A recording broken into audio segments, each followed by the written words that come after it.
ध्यायतो नित्यं महेशमुण्डा विश्वधं विश्वबीजं निखिलभयहरं पंचवक्त्रं त्रिनेत्रम्। ओम नमः शिवाय। जय श्री राधे कृष्ण भक्तजन। आइए आज आप सब सुनेंगे सावन सोमवार व्रत की कथा। हिंदू धर्म में श्रवण महीने का बड़ा ही विशेष महत्व माना जाता है। श्रवण महीने में विशेष प्रकार से प्रति श्रवण के जितने भी सोमवार होते हैं, उन सभी सोमवारों का भक्तजन जो भी व्रत को धारण करते हैं, इस दौरान भगवान शिव की पूजा करते हैं और कथा का श्रवण करते हैं। इससे भगवान शिव जी अपने भक्तों के सभी प्रकार के दुख और कष्टों को दूर कर देते हैं तथा सुख और समृद्धि का आशीर्वाद प्रदान करते हैं। सावन सोमवार के व्रत में इस दिन जो कि दिन भर उपवास रहते हुए भगवान शिव जी का सुबह और शाम के वक्त पूरे विधि विधान के साथ पूजन करना चाहिए। इस व्रत में कम से कम 3 पहर बीत जाने के बाद ही फलाहार आदि ग्रहण करनी चाहिए। तो प्रिय भक्तजन, आइए सावन मास के सोमवार की कथा का श्रवण करते हैं। तो एक बार प्रेम से बोलिए, भगवान भोलेनाथ की जय, माता पार्वती की जय, सर्व देवी देवताओं की जय। एक कथा के अनुसार प्राचीन काल की बात है। एक नगर में एक वैश्य रहता था जो बड़ा ही धनी तथा ऐश्वर्य युक्त था, जिसके कारण उसे किसी प्रकार का दुख या कष्ट नहीं था। परंतु इतनी अतुल संपत्ति होते हुए भी उसे भोगने वाला उसकी कोई संतान न थी, जिसका उसे सर्वदा ही दुख बना रहता था। वैश्य भगवान शिव जी का बड़ा भक्त था और प्रति सोमवार को शिव जी का व्रत तथा पूजन किया करता था। उसे विश्वास था कि भगवान शिव जी का भजन पूजन करने से मुझे एक दिन पुत्र अवश्य ही उत्पन्न होगा, जो मेरे इस अतुल धन का भोग करेगा। ऐसा मन में विचार कर वह प्रति सोमवार को व्रत करता तथा श्याम काल को शिव जी के मंदिर में जाकर दीपक जलाया करता था तथा बड़ी भक्ति से मधुर पाक व्यंजन बनाकर शिव जी को भोग लगाकर स्वयं प्रसाद लेता और पत्नी को भी देता था। उसे ऐसा करते देख भक्त वत्सल देवी पार्वती से रहा नहीं गया और वे भगवान शिव जी से बोली कि हे भगवान, हे प्रभु, यह वैश्य प्रति सोमवार को आपका व्रत करके सायंकाल दीपक जलाता है तथा इस प्रकार बड़ी भक्ति भावना से पूजा करता है, अतः आप इसके दुख का निवारण शीघ्र क्यों नहीं करते। तब पार्वती जी के सुंदर वचनों को सुनकर भगवान शिव जी बोले कि हे देवी पार्वती, इस वैश्य के तो पुत्र ही नहीं है, यह इसके पूर्व जन्म का ही फल है। देवी, यह जगत तो कर्मम है, मनुष्य कर्म के बंधनों से बंधा हुआ यहाँ आता है तथा अपने अपने कर्मों के फल को भोगता है। उसी प्रकार यह वैश्य भी पूर्व जन्म के कर्म के कारण इस जन्म में निसंतान होकर दुख उठा रहा है। शिव जी के ऐसे उपदेशात्मक वचनों को सुनकर माता पार्वती नहीं मानी और कहने लगी कि हे ईश्वर, आप तो भक्त वत्सल हैं, फिर अपने भक्त पर क्यों दया नहीं करते, जबकि वह सदैव आपकी भक्ति प्रेम पूर्वक पूजा करता है। फिर भी आप उसे पुत्रवान करके उसके दुख का नाश क्यों नहीं कर देते। यदि आप अपने भक्तों के दुख का निवारण नहीं करेंगे तो कौन आपका व्रत पूजन और सेवा करेगा। हे भगवान शिव जी, हे देवादिदेव महादेव, मेरा आपसे अनुरोध है कि आप कृपा करके उसे अवश्य ही पुत्रवान कीजिए। जब पार्वती जी शिव जी से ऐसा कहने लगी तो शिव जी बोले कि हे देवी, जब तुम ऐसा कहती हो तो मैं तुम्हारे कहने से उसे पुत्र वर देता हूँ। यद्यपि उसके भाग में पुत्र का सुख नहीं है, यह तो केवल 12 वर्ष तक ही जीवित रहेगा, इसके पश्चात वह मृत्यु को प्राप्त हो जाएगा। इस प्रकार कुछ काल व्यतीत होने पर उस वैश्य की स्त्री गर्भवती हुई तथा 10वां महीना प्राप्त होने पर उसे एक सुंदर पुत्र की उत्पत्ति हुई, जिससे उसके घर में बड़ी खुशियां मनाई गई। सब लोग अत्यधिक हर्षित हुए, परंतु उस वैश्य को कुछ विशेष सुख नहीं मिला, क्योंकि उसे यह विदित था कि यह पुत्र 12 वर्ष बाद पुनः मृत्यु द्वारा ग्रसित हो जाएगा। इस प्रकार हंसी खुशी में वह 12 वर्ष का हो गया। एक दिन उसकी माता वैश्य से विवाह के लिए कहने लगी तो उसका पिता विचार कर कहने लगा कि अभी इसके विवाह की क्या जल्दी है, अभी तो इसे मैं काशी जी पढ़ने के लिए भेजूंगा। स्त्री से ऐसा कहकर उस वैश्य ने बालक के मामा को बुलवाया और उसे खूब अधिक धन देकर बोला, अब तुम अपने भांजे को काशी ले जाओ और इसे विद्या अध्ययन इससे करवाओ तथा रास्ते में स्थान स्थान पर ब्राह्मणों को भोजन देते तथा यज्ञ करते हुए जाना। इस प्रकार वे दोनों मामा भांजे स्थान स्थान पर ब्राह्मणों को भोजन देते तथा यज्ञ करते हुए एक नगर में पहुँचे। वहाँ के राजा की कन्या का उस दिन विवाह था। कन्या बड़ी ही रूपवती और सर्वगुण संपन्न थी, परंतु राजकुमार अर्थात जिससे उस राजकुमारी का विवाह होने वाला था वह काना था, जिससे उसके पिता को चिंता थी। परंतु जब उसने वैश्य के पुत्र को देखा जो बड़ा रूपवान था, तो विचार कर उसके मामा से कहने लगा कि यदि थोड़ी देर के लिए आप अपने भांजे को मुझे दे दें तो आपकी बड़ी कृपा होगी। थोड़ी देर की ही तो बात है, विवाह हो जाने के पश्चात इसे हम वापस कर देंगे और आपको बहुत सारा धन देंगे। तो फिर बालक के मामा ने स्वीकार कर लिया। वर का पिता उसे बनाकर मंडप में ले गया और विवाह का समस्त कार्य बड़ी दक्षता से संपन्न किया।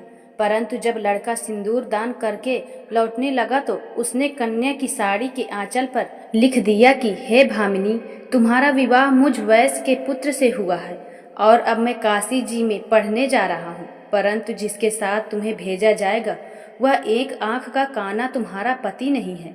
इस प्रकार कार्य संपन्न होने पर विदा की बेला पर जब राजकुमारी ने अपनी साड़ी पर कुछ लिखा देखा तो उसे पढ़कर उसने राजकुमार के साथ जाने से इनकार कर दिया और बोली, यह मेरा पति नहीं है, मेरा पति तो वैश्य पुत्र है जो इस समय काशी जी में पढ़ने के लिए गया है। फिर तो राजकुमारी की ऐसी बात सुन उसके माता पिता अत्यंत आश्चर्य में पड़ गए और राजा अर्थात वर के पिता से अत्यंत दुखी हुए तथा कन्या को विदा नहीं किया। बारात बिना कन्या के लौट गई। उधर वह वैश्य का पुत्र तथा उसका मामा दोनों काशी जी में पहुँचे तथा बालक ने अपनी अध्ययन प्रारंभ कर दी और उसके मामा ने यज्ञ करना प्रारंभ कर दिया। इस प्रकार कुछ दिन व्यतीत होते हुए लड़के की अवस्था 12 वर्ष की हो गई। उस दिन यज्ञ हो रहा था। उस बालक ने अपने मामा से कहा कि आज मैं कुछ अस्वस्थ लग रहा हूँ और सोने जा रहा हूँ। ऐसा वह जानकर मामा से कहकर सो गया। परंतु उसके सोने से थोड़ी देर बाद ही उसके मामा ने आकर देखा तो भांजे को मरा हुआ पाया, जिससे वह अति दुखित हुआ। परंतु यज्ञ हो रहा था, इसलिए यज्ञ विध्वंस के भय से चुप रहा। और जब यज्ञ कार्य संपन्न हो गया तथा सब ब्राह्मण चले गए, तब वह खूब जोर जोर से रोने लगा। उसी समय भाग्य और पार्वती जी सहित शिव जी उधर से जा रहे थे कि तभी पार्वती जी ने करुण रुदन को सुना, जिसे सुनकर उनका हृदय ध्रुवीभूत हो गया और वे भगवान शिव जी से कहने लगी कि हे कृपा निधान, देखिए तो कौन इस समय इतनी करुणा से रुदन कर रहा है। आप वहां चलकर देखिए तो सही, वह क्यों रो रहा है। तब पार्वती जी का ऐसा आग्रह देख शिव जी उस स्थान पर गए जहां उसका मामा अपने भांजे को लेकर रो रहा था। फिर तो पार्वती जी ने उस बालक को पहचान लिया और बोली कि हे महाराज, देखिए तो इतना सुंदर यह वैश्य का बालक मरा जा रहा है जो आपके वरदान से हुआ था। शिव जी बोली कि हे देवी, यह बालक अपनी आयु समाप्त कर चुका है और मर गया है, इसमें किसी का क्या दोष।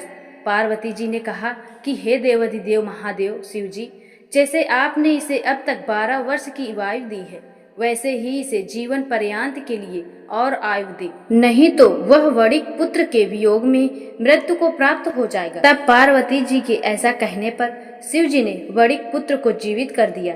इस प्रकार भगवान शिव जी के वरदान से वह जीवित हो गया और भगवान शिव माता पार्वती पुनः अपने धाम को अंतर्ध्यान हो गए। फिर कुछ दिनों के पश्चात वह बालक अपने मामा के साथ अपने नगर की ओर चल पड़ा तथा रास्ते में चलते चलते पुनः उसी नगर में आया जिस नगर में राजकुमारी के साथ उसका विवाह हुआ था। वहां पहुंचकर उसने यज्ञ करके ब्राह्मण भोजन कराया, जिससे भोजन करते जाते हुए पंडितों द्वारा राजा को यह खबर लगी कि काशी से कोई वैश्य पुत्र आया है जो यज्ञ करके ब्राह्मणों को भोजन दे रहा है। राजा उसे देखने के लिए गया और वहां पर उसने स्वयं अपने जमाता को देखा तो कुछ अति प्रसन्न हो आदर के साथ अपने महल ले आया और कुछ दिन तक रखकर खूब आदर सत्कार किया और पुत्री को खूब दान दहेज देकर पुत्री और जमाता को विदा कर दिया। तब वर वणिक पुत्र स्त्री सहित मामा के साथ अपने नगर की ओर चल पड़ा। जब वे लोग घर की ओर थोड़ा नजदीक आए तो मामा ने कहा कि मैं जाकर पहले अपनी बहन को तुम्हारे आने की खबर देता हूँ, जिससे कि वह वधू सहित तुम्हारा स्वागत कर सके। इधर वह वैसे अपनी स्त्री सहित छत पर जा बैठा था कि यदि मेरा पुत्र काशी से लौटकर नहीं आएगा तो हम लोग यहीं से कूदकर प्राण दे देंगे। परंतु जब साले ने आकर यह कहा कि आपका पुत्र कुशल से अपनी स्त्री सहित आ रहा है, आप लोग विधिवत उसका स्वागत कीजिए। साले की ऐसी बात सुनकर वे लोग अति प्रसन्न हुए और बड़े आदर के साथ पुत्र और पुत्र वधू का स्वागत किया और अति प्रसन्न होकर सोमवार व्रत करके भगवान शिव जी का विधिवत पूजन वंदना किया। जो मनुष्य इस प्रकार से भगवान शिव का प्रिय सोमवार का व्रत धारण करते हैं और भगवान शिव की पूजन करते हैं और इस कथा को पढ़ते हैं अथवा सुनते हैं, वह सभी कष्टों से छूटकर अपने समस्त मनोरथ को पूर्ण कर पाते हैं। तो बोलिए प्रेम से भगवान भोलेनाथ की जय, माता पार्वती की जय। तो आइए अब सुनते हैं भगवान शिव जी की आरती। जय शिव ओमकारा, स्वामी हरि जय शिवकारा, ब्रह्मा विष्णु सदा शिव अर्धंगी धारा। ओम जय शिव ओमकारा, एकानन चतुरानन पंचानन राजे, हंसानन गरुड़ासन वृषवाहन साजे। ओम जय शिव ओमकारा, दो भुज चार चतुर्भुज दस भुज अति सोहे, तीनों रूप निरखता त्रिभुवन जन मोहे। ओम जय शिव ओमकारा, अच्छे माला वन माला रुंडमाला धारी, चंदन मृग मद सोहे भोले शुभकारी। ओम जय शिव ओमकारा, श्वेतंबर पीतंबर बाघंबर अंगे, शनकादिक ब्रह्मादिक भूतादिक संगे। ओम जय शिव ओमकारा, करके मध्यक मंडल चक्र त्रिशूल धरता, जग करता जग भरता जग पालन करता। ओम जय शिव ओमकारा, ब्रह्मा विष्णु सदा शिव जानत अविवेका, प्रणवाक्षर के मध्य यह तीनों एका। ओम जय शिव ओमकारा, त्रिगुण स्वामी जी की आरती जो कोई नर गावे, कहत शिवानंद स्वामी मन वांछित फल पावे।